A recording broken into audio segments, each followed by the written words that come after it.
I just want to address a couple of things real quick, and I'm going to preface this with anyone who serves in the military has my respect.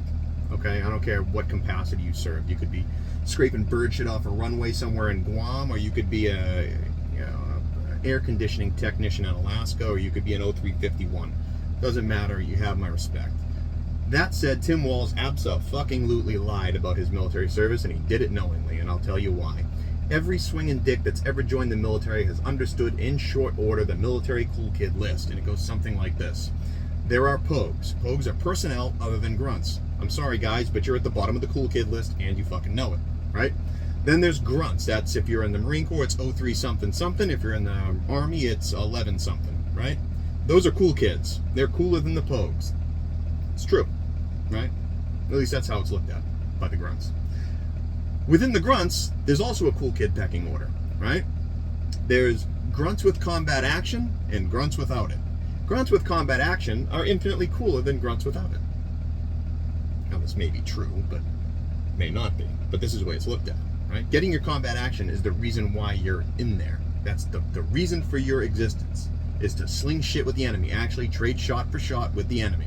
That's why you're there. Send rounds down range, hate and discontent, warheads on foreheads. That's why you're there.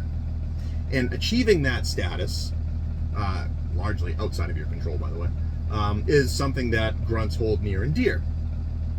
Above the grunts with combat action is SF, right? You get your SF bubbas, your snoopers and your poopers.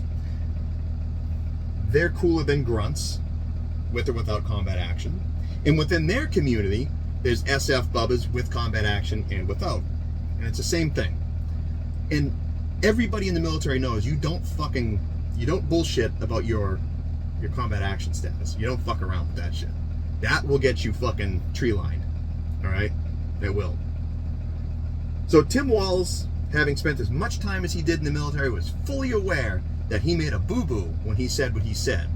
And then the Harris Stunning and Brave campaign said he misspoke. It's amazing how whenever a Democrat says something that's untrue, they misspoke. But whenever the other side says something that could be even vaguely considered untrue, it's a fucking lie. Right? It's a double standard there, just like in our legal system. Moving on, the last thing. Kamala Harris comes out with her no taxes on tips. Okay, that's a great idea. I wonder where you got that from. Couldn't have been from Donald Trump at the beginning of August, like 3 or 4 weeks ago, right? No, I doubt it. But here's my question for you, Kamala Harris, Stunning and Brave.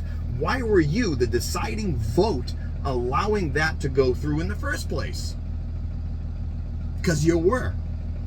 Your administration, the Biden-Harris team, hired, 80,000 new IRS agents to enforce your deciding vote. Look, I'm not trying to talk you out of your Kamala Harris vote. By all means, I think you fucking deserve it at this point. I don't want Donald Trump to get in. We are going to have a fucking world war. We are going to have a massive economic collapse. We are going to have civil unrest, and I don't think it should be put on Donald Trump. I think your stupidity should be allowed to come to full fucking bloom, baby. I want this shit to blow up in your face like an Acme rocket on Wile E. Coyote. All right? I'm done with it. I'm done with it. Vote Kamala. Kamala.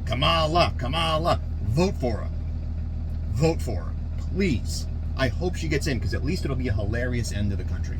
Okay? Anyways, that's all I got. Have a good fucking day.